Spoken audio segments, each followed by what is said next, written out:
What's up, world? It's your guy Drew here with the Aware brand, your host for our new series, Self-Aware. Today we have a special guest. He's a writer, he's an R&B singer, he's a wellness practitioner, facilitator.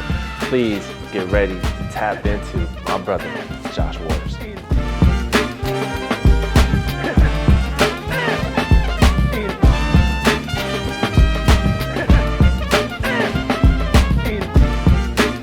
We'll get into a meditation. It's one of my favorites, a Qigong practice called the Inner Smile, all right? And so essentially, man, before I get out of bed, I smile into every organ in my body. Just giving thanks, right? I'm looking at you, you're looking at me. We catch vibes and we talk about frequencies, but like, what about giving thanks for being able to see?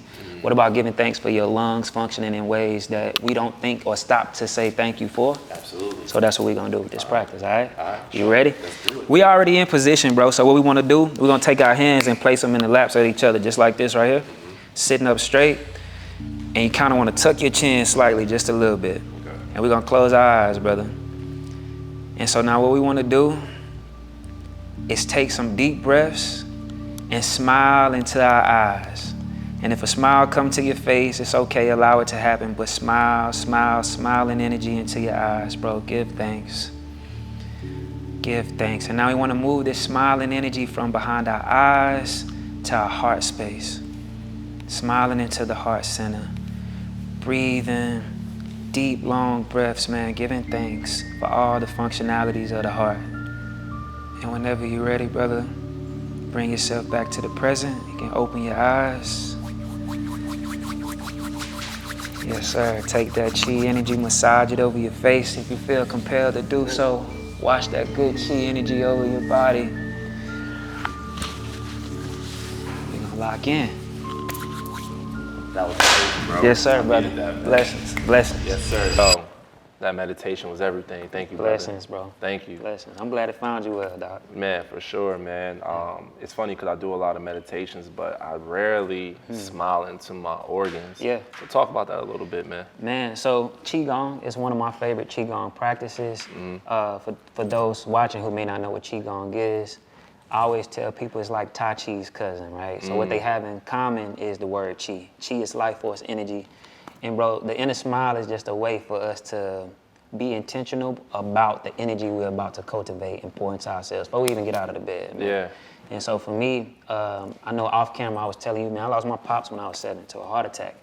And so when I think about just his heart space, his heart energy, what he passed down to me as far as trauma and what I'm healing, it starts in my heart space, you know what I mean? So it's like just a way for me to be extra intentional about what am I pouring into myself? Well, let me pause. What am I say thank you for my life, but like my vision is a part of that, my liver functioning is a part of that, so let me just maximize the intention.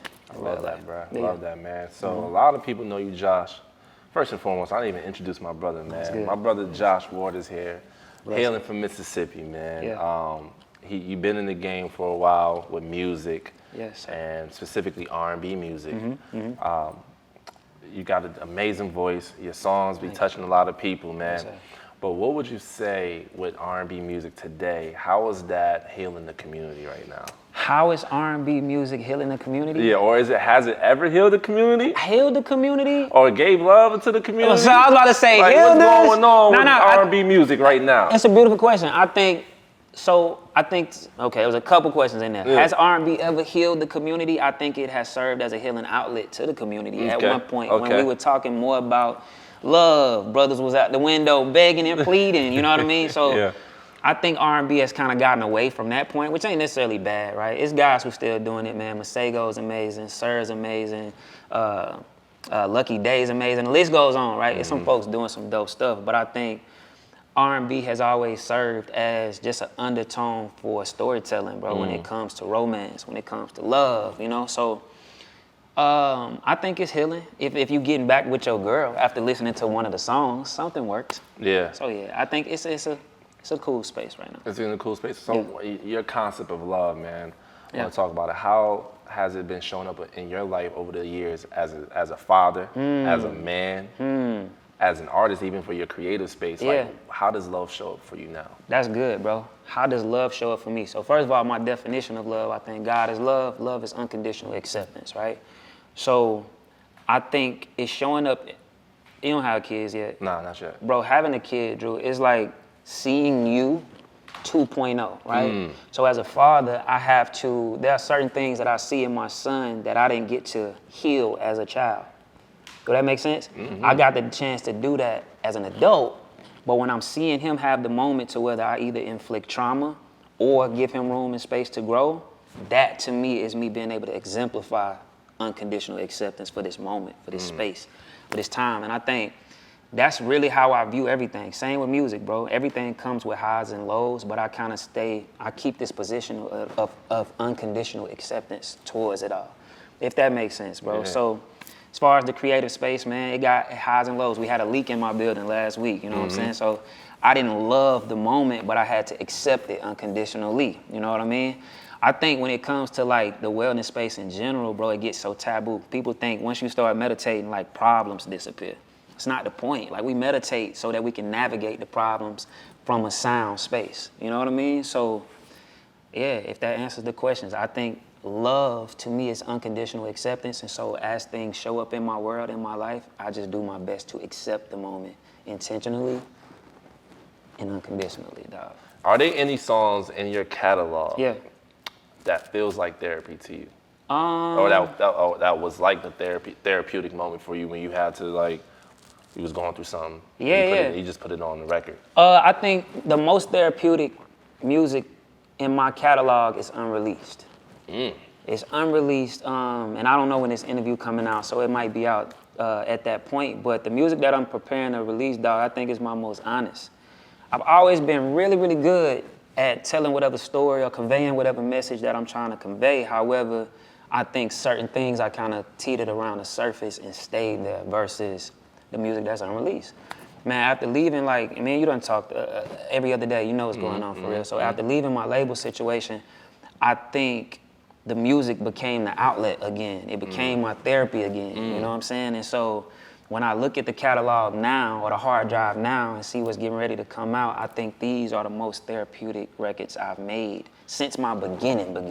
Word. So what would you say in those songs that you've been creating that I can't wait for the world to hear? Yeah, facts. What's the common thread in that music right now? The common thread is accountability, bro. Accountability. I think when I talk how I'm talking, I think people are expecting to hear like, close your eyes and meditate body of work, when that's not what it is, bro. Like, before I get into that space of my life and what's going on, it's some parts of me that I need to tell on, if that makes sense. Can you share a moment? Man, we could cuss on this podcast. Yeah, absolutely. Man, I was a fuckboy, dog. Okay. When it comes to like women, dog, bro, I cheated. I was one of them. Yeah. Some folks, I know I gotta put this out there because I think when some people see me, hear me speak and articulate, it's like, that's the guy. Yeah. He ain't gonna cheat on us, girl. He ain't gonna, man, listen. 100%. I was giving them the blues. And I know it's some of them who can see this interview be like, for real, y'all. No, you for real, at heart, you know? And so I think, man, you know my stance on like where we are with the masculine space. Absolutely, and what I think we need as men and what we need as brothers. And so before I point the finger at dudes like, man, we don't do this and we don't do that, I was like, let me take inventory of my own life, my own stuff, and let me point the finger at myself publicly. Let me have these conversations and expose, like, bro. I know at the barbershop we make it seem cool to have buku women, and it is cool if they all know about it. Yeah. That's player. Wow. You feel me? Not to manipulate them and to make them think they the only ones. That's how I was moving. Yeah. But I know that's how we accept this behavior in the black community. But it's like, you don't want nobody to do that to your moms, to your sister. Yeah. And so before I become the dude that's just all of a sudden holding us accountable, I'm like, let me start with myself first. I love that. That's a true self-aware moment. Yeah, bro. You know what I mean? Taking accountability. I always say like self-awareness starts with, well, obviously yourself, but like the reason why I started this brand is because I'm like, yo, I'm tired of my people complaining.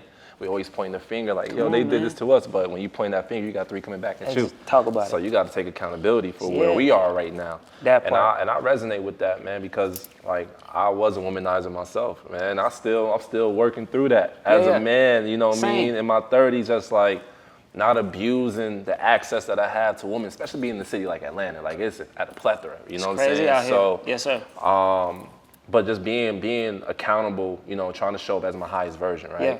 Like we say, oh, I want to be this guy, but are you taking accountability and making sure that, does the actions match up to the guy you say you want to be? Exactly. And so I always got to take account of like, okay, is that action I'm making, is that a man that wants to be a husband? Type of time. Is that a man that wants to be a father? Yeah. Is that a man that wants to be a leader for the community? Yeah. Like, I got to take every action accountable for like how I'm showing up in the world, man. Yeah, so, bro. because that was my kryptonite, women. Same. So I know what you mean. Same, bro. Like embodiment, and no slight to any brothers. Like, do your thing, man. I actually get it, bro. But like, me coming up, in my opinion, my mom was the perfect wife to my dad, dog. I mean, perfect wife, bro. And my dad, dog, he was a great man, but he wasn't the best husband.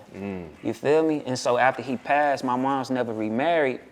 My biggest desire was I just wanted to see my mama be loved the way I saw her loved. You know what I'm saying? And so it's one thing as a man to have that desire, but it's like, how can I embody that type of man that's capable of giving a woman if I ever come across something like my mom's, right? And can I truly embody the man that she would need me to be to effectively, uphold her, grow her, and take the relationship to whatever level it needs to be and nurture this woman, you know what I mean? And so it just called for accountability, dog. Wow. Yeah. And by the time this episode come out, it will be around like Father's Day, and and then we'll be dropping this in June for Men's Mental Health Awareness Month. So it'll be coming around that time. And fatherhood was something that I wanted to talk about. Okay. Because you are a father. Yeah. And you talked about God and how God shows up in your life, especially as you're navigating your healing process, your journey, creativity, and fatherhood. But I want to expound on just the power of God and how that structure shows up in your life to be a better father. Yeah. If you can expound on that a little bit. Man, so dog, thank you for this question for so many different reasons. Me growing up without my pops, my dad was the only child, my mama was one of 4 girls. I don't have any real uncles. So all my cousins, street cats for the most part. All of the guys that were masculine examples of anything, it wasn't, no slight to, I love you, kinfolk, but it's like, they weren't examples of things I could look up to for real. You know what I mean? And so, saying this to say, once my physical father was removed from earth, I started looking to God as my dad. It's like, my mama is my mama, God, you my dad. I cannot make this up, bro. have spent my life attempting to reflect God, bro. Like, that's not a joke. As a kid, I was conscious of generational curses, and as a kid, I had a desire to be the one, or the call to be the one to break them, you know what I mean? And so I think, man, I can remember being 8 and 9, bro, really out loud talking to God, asking questions. And as a kid, I was able to discern or have the awareness to be able to see things start to show up in my world of appearances. That's where my trust in God started to come, right? Shout out to my mom, Shorty, my best friend. I'm February 26, she February 27. Like, we like this. But I think having a mom that when she saw me looking for masculine reflections, she pushed me to God. Swear, dog. Read your word. Read the book of Joshua. Read the book of Job. Job was a reflection of a masculine that I rock with. This dude lost everything. You know what I mean? But the way he rocked with God was how I aspired to be as a man. So I think that being the start of how I really started to cultivate a relationship with God, bro, he truly is in everything that I do. And if I can't feel or sense the presence of God, I cannot engage. I love that, man. Yeah. It's so funny because I didn't grow up with my father in my life, but I grew up in a single parent home with uncles that I really couldn't look to give me the type of direction that I think I needed at the time. But as I've grown older and becoming more of a man, I feel like there's 3 components that we need to have. We gotta have our mind sharp, we gotta have our body right, and we gotta have our spirit right. Come on, man. You know what I'm saying? And really, some people like to replace the mind with soul, because the soul encompasses 3 things, right? It encompasses your mind, your emotions, and your will. You know, so if you can get control of your mind, you can have control of your emotions, and then that empowers your will. Come on, bro. You know, so as I've grown older to become more of a man, I'm working through that, but I'm learning, like, dang, in order to be the best father, like, because I look to be a father one day, I'm like, I got to get all these things in order, bro. so I could be the man that I didn't have in my life, you know, so I could just plant better seeds for next generations to come. You know what I'm saying? Nah, that's good, bro. And I think to piggyback a little bit, my relationship that I've cultivated with God over time has helped me be the father that I am. I'm a father without having an example of a father. But I know I'm doing good because of the relationship that me and my kid have, right? And I think the way God handled me, hands on but hands off, like literally. Yeah. The closest thing to God's physical presence is me interacting with other humans, extensions of God. But God wasn't here to physically whoop my ass. He might have put me through something. You get what I'm saying? No, like 100%. mom and dad, I wild out, I wig out, Yeah. is belt to ass. No, for sure. With God, it's like, I told you. Delay. I'm gonna take my hands off of it. You got choices. Yeah. Do as you please. For every action, there's a reaction. And that's kind of how I treat my son. It's like, bro, I'm not here to control your life. You got a purpose that actually ain't got nothing to do with me. Yeah. I'm just here to like give you the game, give you advice, essentially be like the rails at the bowling alley. But you got to get the ball down there, bro. Yeah, for sure. You know, and so that is how I feel like God has handled me and is helping me be a great father. I love that, bro. Yeah. Let's transition back into the wellness, because you're not you're not a guy out here that's just saying, yeah, I practice meditation or I do qigong and do tai chi, stuff like that. No, you really adopting it with like your whole personality and like your way of life, and you're now teaching it. Respect. What was that pivot like, getting into that space, bro, and really being about it? Dog, back to my favorite word right now, 2025, is embodiment. It's like outside of these type of conversations where they're so impactful, so necessary, I don't want to talk. I just want to embody and be. You know what I mean? Like, I'm tired of talking. We talk enough. I want to embody and be. That's good. You know what I mean? And so what got me into the space, when I left the label, I was in a relationship while I was signed, man. I was in a 4-year relationship nobody knew about. I live a very private life unless I wanted. I lived, let me say, a very private life at that time. The relationship I was in, the young lady had a wellness coach, a holistic coach. I'm noticing she would go meet with her coach on Mondays. She'd come back to the relationship with insight and wisdom. I'm like, God, that's crazy. I'm guessing like you came to that conclusion through talking it through with your coach or whatnot, right? And so fast forward, I got introduced to like spirituality and wellness my senior year of high school. I got far on that journey. Mind you, I'm from Mississippi, Southern Baptist, right? I got far on that journey and got spooked. Like certain things about the journey can be looked at as woo-woo or taboo, or we shouldn't do this as Christian people.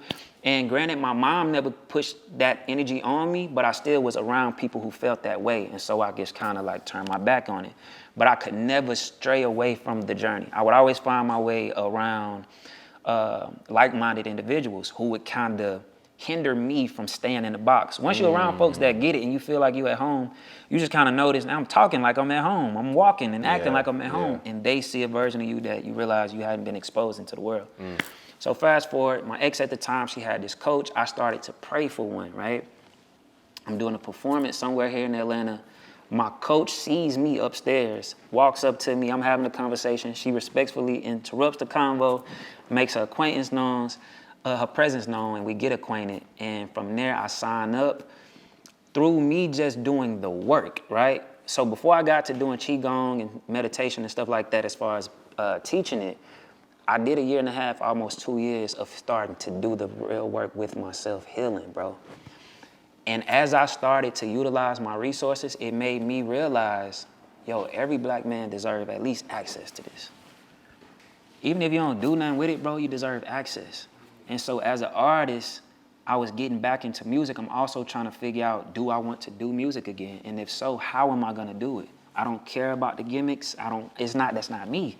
Like, the me that I am is really him. I don't show up as anything other than myself. So boom, long story short, I'm like, wellness is the bridge I want to bridge with my audience, with my music and creativity. Yeah. And I think just realizing, bro, I've always been a natural born leader, bro. Section leader of the drum line in college. Like, and I heard you was a dog coming out of high school. I'm really him, I ain't gonna lie. They say you was like the LeBron of bands coming out of high school. They did not lie, brother. Really him, man. But so I knew I had the ability to lead and to teach and instruct, right? And so it just felt fitting, man. After I started to see the results in my life, I'm like, yo, brothers, like I say, just need the opportunity. That's lovely, bro. So it's like, look, as an artist, wellness isn't cool yet. Yeah. It's not cool yet. And it's so trending now, though. It's starting to. It's starting to. Yeah. It's starting to. But in the music community, it's still a little like I heard about it, I know about it, but I ain't doing no yoga, bro. I ain't meditating. And so realistically, man, I think I'm cool enough to be able to open the door for people to at least say, I'll try with you, bro. I love it, Let's bro. do it. So yeah. So how does your wellness journey, because you said like how I show up in music now, but Yeah. what's that process like? Because I know it was different when you were writing songs before this whole awakening and self-awareness journey you're on now. Yeah, I know your music process was different then than it is now. So how's that process now? Like, are you writing more music out on a hike? Are you sitting with God and praying with God before you even put pen to paper? Like, what's that process like for you? So that's a beautiful question, dog. I've always, because the way I speak sometimes, it make it sound, for a person who never heard my music, like, what was he talking about before now? It's like, bro, it wasn't far off.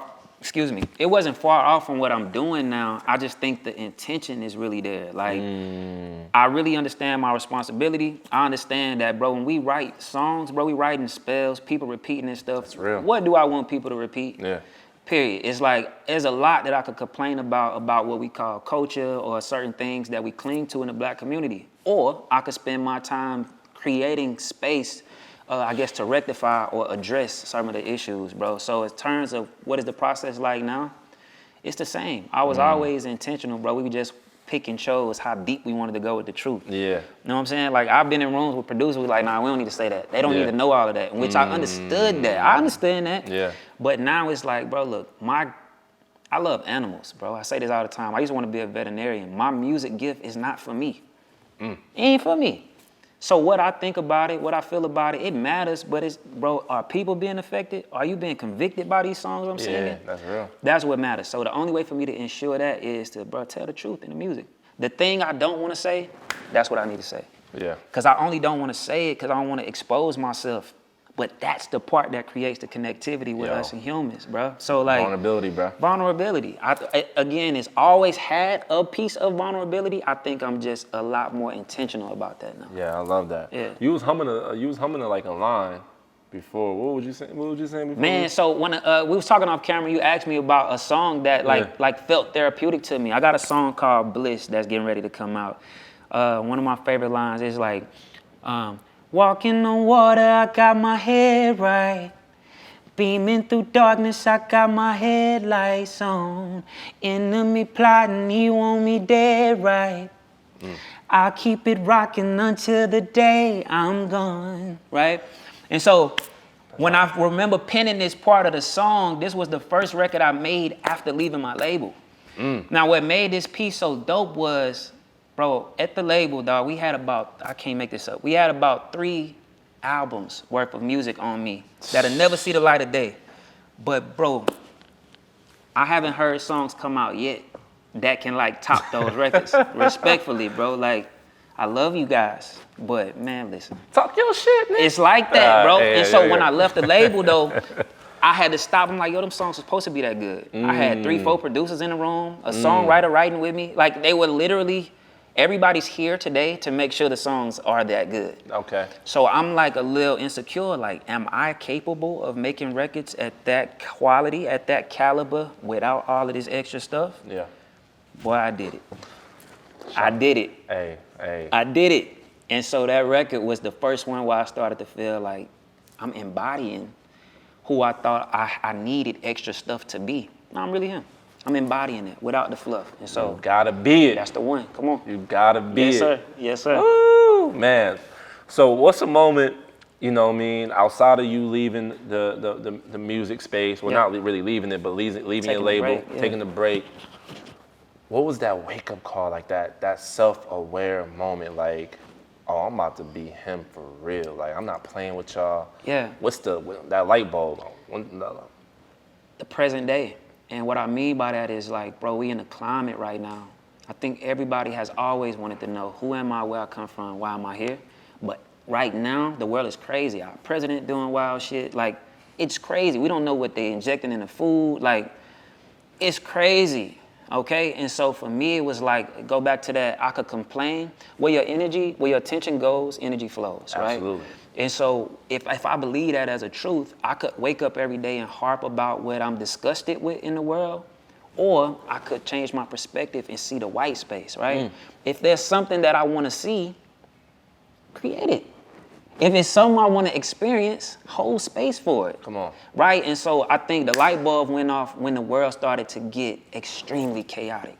When the chaos really was like, okay, everywhere we turn, bro, such and such just got killed. You know what I mean? Like, wow, and that's just one example of all of the many ones I could list off. For sure. But it's like, bro, my soul started to finally feel like I understand why I exist. No, for sure. For the longest, I felt like I had to like blend into spaces. I'm a water sign, so I can be whatever the space needs me to be, but I didn't fully feel confident or comfortable being my full authentic self. I'm the accountability police, dog. As much as everybody think they want to hang with me, it's like, do something that's not gangster for real. I'm gonna have to, as your friend. Yeah. I gotta be like, bro, that ain't it. And so now we not having conversations about bullshit, we talking real talk. And so I think that had got shunned so many times that I was a bit nervous about living that out loud, about what I feel, about who I am, you know what I mean? And so, bro, I just stopped. The only thing that can conquer fear is love, bro. Started to love myself, started to pay attention to what was happening in the world and accept the fact that something in me is supposed to come out right now. Yes. That's it. Bro, love is the strongest frequency in the world. Yeah. But going back to your beginning statement, man, when we first started, you was like, yo, God is love. Legit. If we keep God at the forefront, we could work through anything. Anything, dog. Anything, bro. So practices, man, we did a meditation. Yeah. What are some practices you could give to the people in the world that can keep you grounded, that keeps you grounded, but that you can share with anybody else out there? So, like the practice we did, that exercise is just a Qigong exercise. There's so many different flows and ways you can get into Qigong meditation, but Qigong itself is one of my favorite practices. My first time doing yoga outside of the house was actually at your event. Word. Yeah. So shout out to you.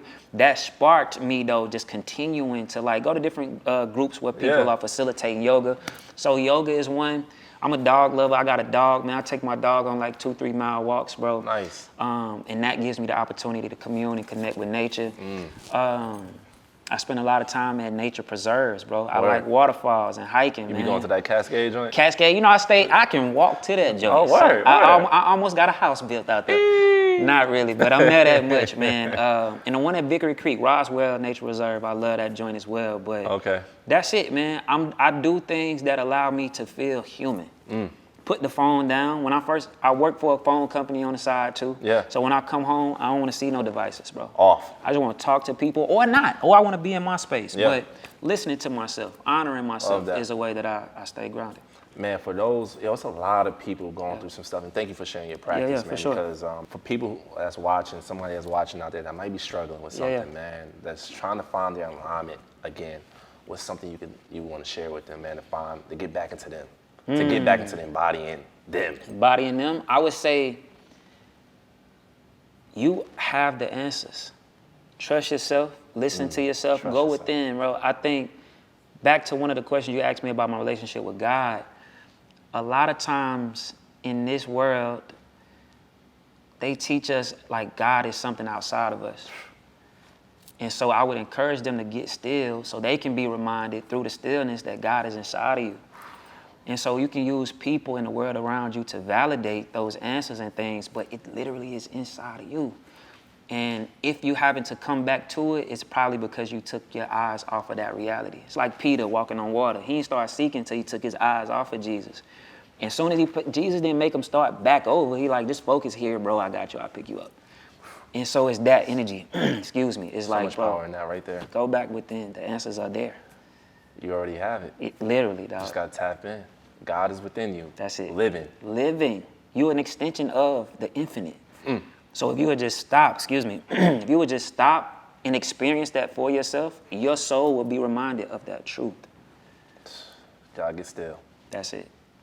Man, what do you got coming up next, man? What can you share with the world, man? I know you got the album dropping. Yes, sir. Yes, sir. When is that happening? Man, so album date, I can't say. But the first single is coming out the week of Juneteenth. So it sounds like around the same time this episode will drop. But that's it, man. I got the creative space, not too far from where we are, Culture Lab, right around the corner, where I do my Qigong classes there. Me and my brother Mills, we're partnering, just making that a creative hub, you know what I mean? And so people can come holler at me over there, and of course the new music is coming. We back outside, though. Hey, look, man.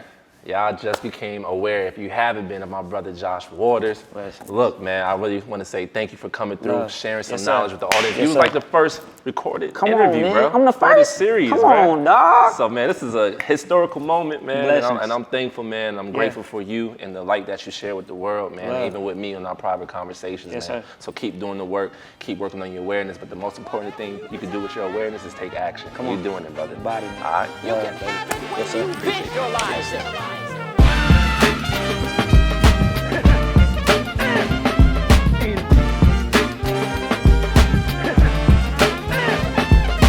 Peace, man. It's Josh Waters, your favorite R&B singer on this side of the equator, man. I just had the opportunity to sit down with my brother Drew on a Self-Aware podcast.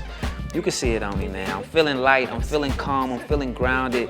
We talked about everything under the sun, from me and fatherhood, me and my wellness journey, mental health, the whole nine, man. It's a good one. It's a good one. You gotta tap in, baby. Watch that episode, man. We love y'all. Blessings. Tap